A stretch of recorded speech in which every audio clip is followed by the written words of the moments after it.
Assalamualaikum warahmatullahi wabarakatuh. Perkenalkan, kami dari kelompok 15.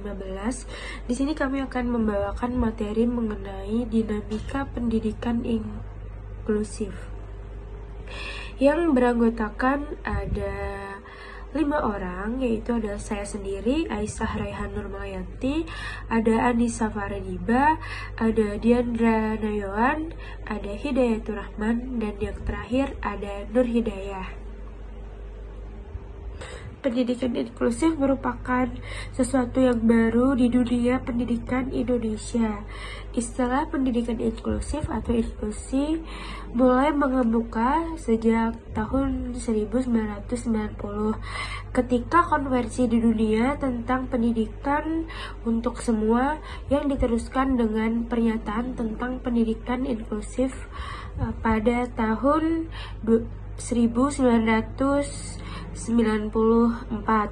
Pendidikan khusus merupakan pendidikan yang diperuntukkan bagi peserta didik yang memiliki tingkat kesulitan dalam mengikuti proses pembelajaran karena memiliki kelainan fisik, emosional, mental, sosial, atau memiliki potensi kecerdasan dan bakat istimewa. Oleh karena itu, untuk mendorong kemampuan pembelajaran, mereka dibutuhkan lingkungan belajar yang kondusif, baik tempat belajar, metode, sistem penilaian, sarana dan prasarana, serta yang tidak kalah pentingnya dengan tersedianya media pendidikan yang memadai sesuai dengan kebutuhan peserta didik. Pendidikan inklusi adalah suatu kebijakan pemerintah yang mengupayakan pendidikan yang bisa dinikmati oleh setiap warga negara agar memperoleh pendidikan tanpa memandang anak berkebutuhan khusus dan anak normal agar bisa bersekolah dan memperoleh pendidikan yang layak dan berkualitas untuk masa depan hidupnya. Assalamualaikum warahmatullahi wabarakatuh. Perkenalkan, nama saya Nur Hidayah, NIM 1910123220006. Di sini saya akan menjelaskan tentang pengertian dari pendidikan inklusi. Ada berbagai pendapat atau pengertian dari pendidikan inklusi. Di sini kami mengambil yaitu menurut Permendikbud nomor 70 tahun 2009. Pendidikan inklusif didefinisikan sebagai sistem penyelenggaraan pendidikan yang memberikan kesempatan kepada semua peserta didik yang memiliki kelainan dan memiliki potensi kecerdasan dan atau bakat istimewa untuk mengikuti pendidikan atau pembelajaran dalam satu lingkungan pendidikan secara bersama-sama dengan peserta didik pada umumnya. Adapun paradigma dari pendidikan inklusif yaitu mengandung makna pertama, pendidikan yang diperuntukkan untuk semua, yaitu education for all. Artinya tidak ada terkecuali dalam pendidikan, baik yang berkebutuhan khusus maupun siswa reguler. Kemudian pendidikan inklusif adalah pendidikan yang mengakomodir semua perbedaan peserta didik.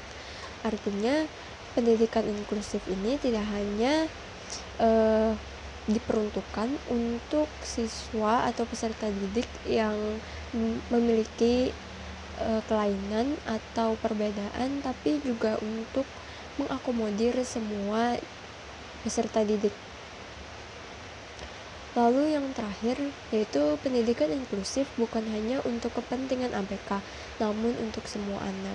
Jadi seperti yang sering kita temui bahwa pendidikan inklusif ini biasanya sering dikaitkan atau biasanya identik dengan anak berkebutuhan khusus. Namun yang sebenarnya adalah bahwa pendidikan inklusif ini adalah menyatukan baik peserta didik yang memiliki kebutuhan khusus maupun peserta didik yang normal.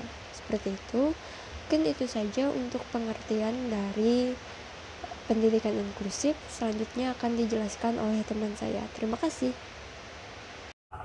Di sini saya akan melanjutkan materi yang berikutnya, yaitu dinamika pendidikan inklusi. Dinamika dalam pendidikan inklusi diperlukan karena pendidikan inklusi adalah suatu strategi untuk mencapai tujuan pendidikan untuk semua atau yang disebut dengan education for all. Artinya, pendidikan tidak hanya diberikan pada anak yang normal saja, tapi juga kepada anak-anak yang memerlukan perhatian khusus. Yaitu ada beberapa dinamika dalam pendidikan inklusi yang harus dipahami adalah sebagai berikut, yaitu 1. Pendidikan inklusi sebagai sebuah proses. 2. Pendidikan inklusi sebagai identifikasi dan penghilangan hambatan. Ketiga, pendidikan inklusi sebagai kehadiran, partisipasi, dan pencapaian semua siswa. Yang keempat, ada pendidikan inklusi sebagai pemberian perhatian khusus kepada kelompok anak yang rentan marginalisasi atau diskriminasi. Yang kelima, yaitu pendidikan inklusi sebagai implementasi sekolah terdekat dan belajar dengan teman sebaya. Yang keenam, pendidikan inklusi sebagai upaya memprofesionalkan guru. Yang ketujuh, pendidikan inklusi sebagai upaya mengembalikan sekolah umum atau reguler sesuai jalurnya. Dan yang kedelapan, pendidikan inklusi sebagai sebuah paradigma layanan pendidikan, bukan sebagai sebuah label. Itu saja materi dari dinamika pendidikan inklusi. Selanjutnya akan dijelaskan oleh teman saya. Terima kasih. Assalamualaikum warahmatullahi wabarakatuh. Perkenalkan, nama saya Hidayatur Rahman.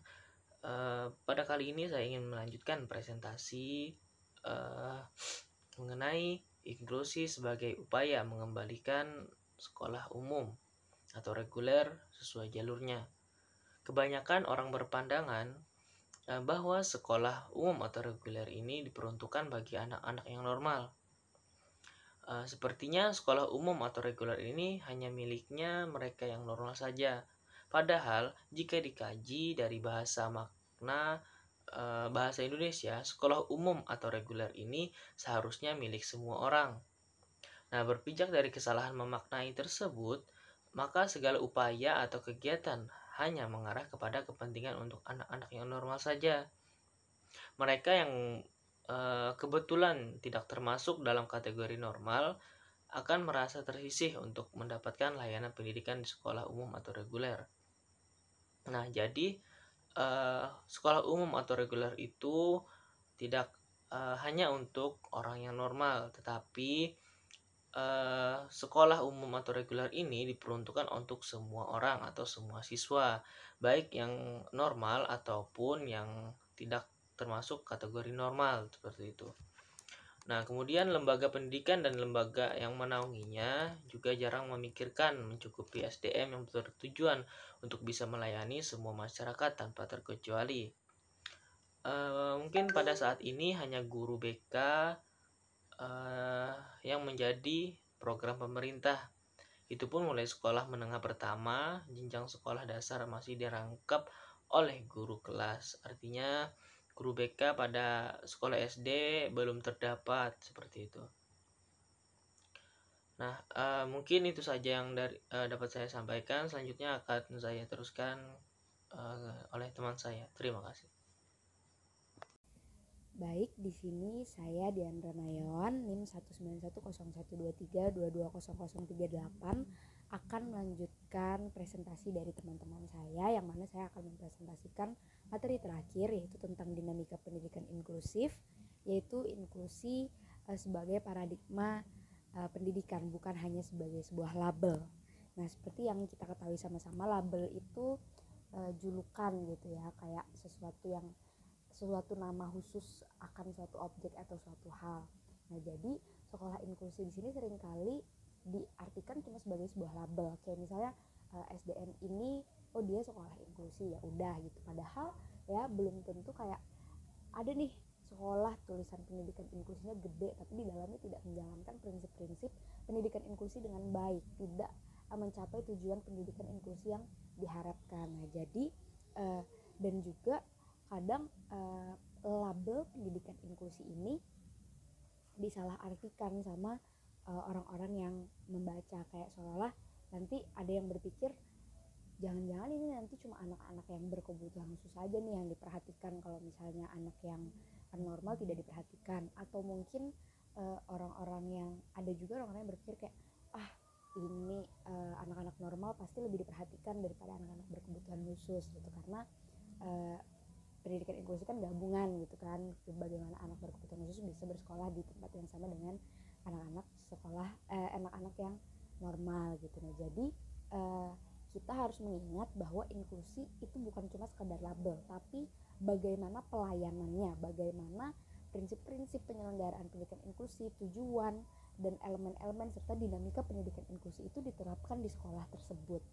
Nah, dan juga hendaknya pendidikan inklusi itu tidak hanya tidak ditulis di papan nama sekolah gitu, tapi lebih dimasukkan ke dalam visi dan misi saja bahwa ini sekolah ini menerapkan pendidikan inklusi. Mungkin itu saja keseluruhan presentasi dari kami, terutama topik utama yaitu 2 dinamika pendidikan inklusi sebagai upaya mengembalikan sekolah reguler ke jalur umum, dan inklusi sebagai paradigma pendidikan, bukan sebagai label. Mungkin itu saja presentasi dari saya dan teman-teman. Selanjutnya kita akan mendengarkan kesimpulan yang akan disampaikan oleh teman saya. Terima kasih. Jadi kesimpulannya, dinamika dalam pendidikan inklusi diperlukan karena pendidikan inklusi adalah suatu strategi untuk mencapai tujuan pendidikan untuk semua atau education for all. Artinya pendidikan tidak hanya diberikan pada anak yang normal saja, tapi juga kepada anak-anak yang memerlukan perhatian khusus. Selain itu, pendidikan inklusi tidak hanya diberikan pada anak berkebutuhan khusus dan anak normal saja, tetapi juga kepada guru, orang tua, serta pihak-pihak yang terlibat dalam pendidikan inklusi. Maka dari itu, dinamika yang terjadi pada semua pihak terlibat dan proses pelaksananya penting untuk mencapai tujuan tersebut. Demikian presentasi dari kelompok 15. Jika ada salah hilaf mohon dimaafkan. Wassalamualaikum warahmatullahi wabarakatuh.